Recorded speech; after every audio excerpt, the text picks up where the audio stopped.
Do you really want to turn a corner in a significant way in your neurodiverse marriage? In other words, finally start seeing some light at the end of the tunnel? Then stop managing and controlling your spouse. This means not giving advice. It means stop watching. It means pay less attention to what he or she is doing and more attention to your own life. Let your spouse take full responsibility for his or her behavior and full credit for their solutions. Here are some of the stark differences between the ASD husband and the NT wife. He values power, competency, achievement, and efficiency. She values love, communication, relationships, beauty. He's more interested in objects and things. She's more interested in people and feelings. Achieving goals is very important to him. Sharing personal feelings is very important to her. He prides himself in doing things all by himself. She prides herself in sharing things with others. He prides himself in being unemotional and self-sufficient. She prides herself in being considerate of the feelings and needs of others. So, there you go. Just some of the difference between the NT wife and the ASD husband. By the way, if you want to schedule a face-to-face Zoom call, feel free to just email me and we'll go from there, okay? The ASD husband is very independent and autonomous, and he prides himself in doing things all by himself. When the NT wife tries to correct him or tell him what to do, and her heart's in the right place, she has the mom brain, but he gets offended and he doesn't want to hear it. So he says to himself, she thinks I don't know what to do or that I can't do it on my own. She doesn't trust my ability. So he stops listening to her corrections, which makes her feel offended because she's just trying to do a nurturing, caring thing. And there we go with this dance again. Quick message to husbands on the autism spectrum out there. The next time you're at work and your NT wife texts you and says, hey, when you get home from work, I need to talk to you about something. Don't text her back and say, oh, well, about that, I got to work late tonight. I should be home about midnight. No, text her back and say, sure, honey, when I get home, we'll talk. It's called empathy. Hello? Is this thing even working? Empathy. You can do this, right? Hey, quick message to husbands on the autism spectrum out there. Your wife thinks you're just roommates. Roommates, she told me. It's like you went from, I love you, and let's go do something together, to, did you finish the milk again? So, you know you're in roommate territory when the biggest question in your relationship is who gets to use the last roll of toilet paper. So, be a team player instead of a solo player who just happens to be married. You got this, right? A quick message to husbands on the autism spectrum out there. When it comes to your neurotypical wife, don't see every complaint as an attack. Her complaint is a plea for attention. She's not dangerous. She's not threatening. She's safe, okay? She's simply working on trying to keep the marriage from sinking. You know, in the neurodiverse marriage where one person is autistic, the other one is not, a lot of neurotypical wives want to label their ASD husband as narcissistic. And a lot of ASD husbands want to label their NT wife as having borderline personality disorder. Okay, well, your labels don't define the other person, but your labels do define you as a label maker. Quick message to neurotypical wives. If your ASD husband is having a legitimate meltdown rather than just an adult temper tantrum, you'll know it by the following symptoms. He's going to feel flooded. He can't think rationally. He's going to fall back on primitive responses. He wants things to stop. He wants to run, or he wants to fight verbally or emotionally. He just wants to get the feelings to go away.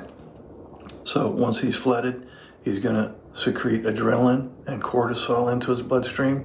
He's going to not be able to listen to what you're saying, understand what you're saying, or retain what you're saying, and it's going to take him a long time to recover.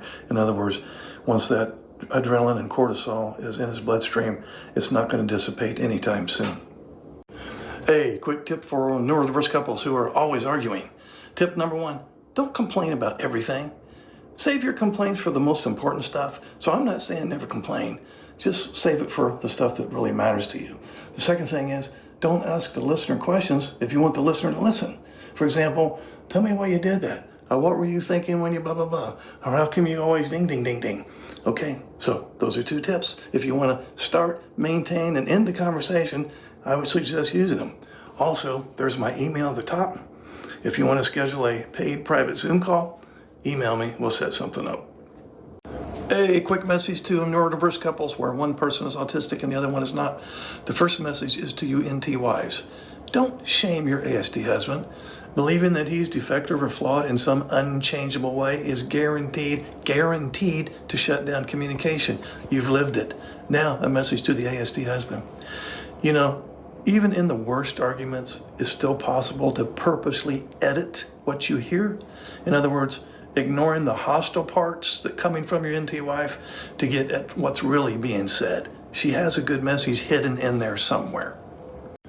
Hey, quick message to husbands on the autism spectrum out there. The next time your NT wife is sick, in bed, with a temperature of 107, go in there and ask her, hey honey, would you like a tall glass of ice water? Yeah, do that instead of leaving her in there to fend for herself while you're at the other end of the house playing computer games or watching Big Bang Theory, okay? It's called empathy. Empathy. You can do this, right? Okay. It's not uncommon for some husbands on the autism spectrum to fear attachment. In other words, they find safety in disconnection, and that's largely due to the fact that they've been on the receiving end of disapproval much of their life.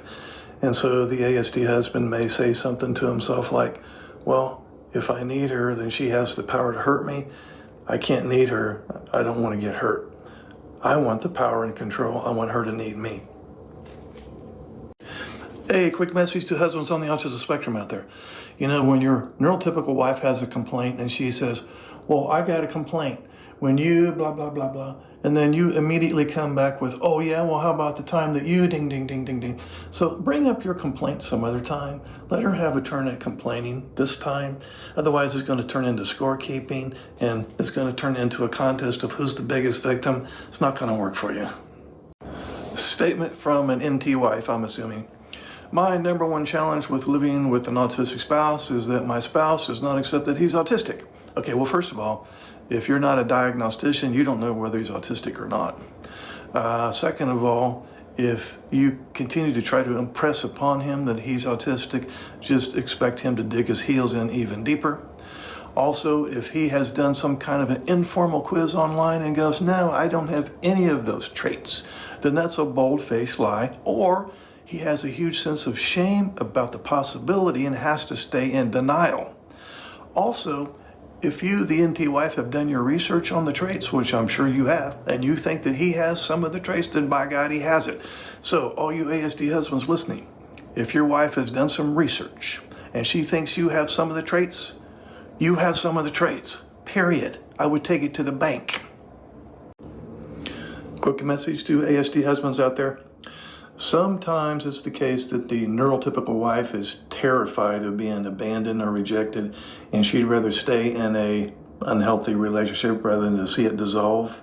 In many cases, her self-esteem is critically low due to childhood issues, and she, at some level, maybe even doesn't believe she deserves to be happy.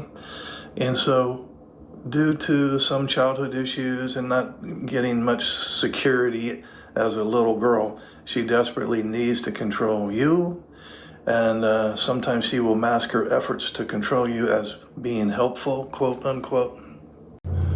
A quick message to neurotypical wives out there. Because husbands on the autism spectrum are so susceptible to flooding, they may become overly vigilant and on guard against any emotional assault or perceived emotional assault. So your ASD husband may start to see any and all problems in the relationship as severe and impossible to fix, since the flooding sabotages any attempt to work things out.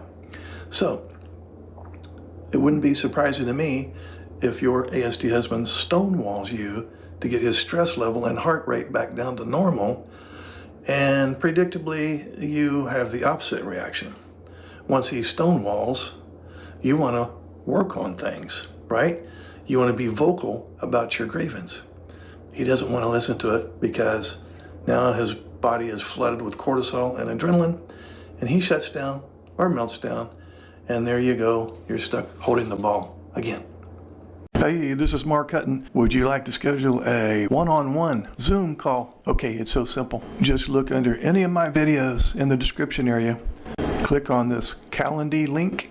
Now you see my calendar. Pick your month, your day, anytime that's available.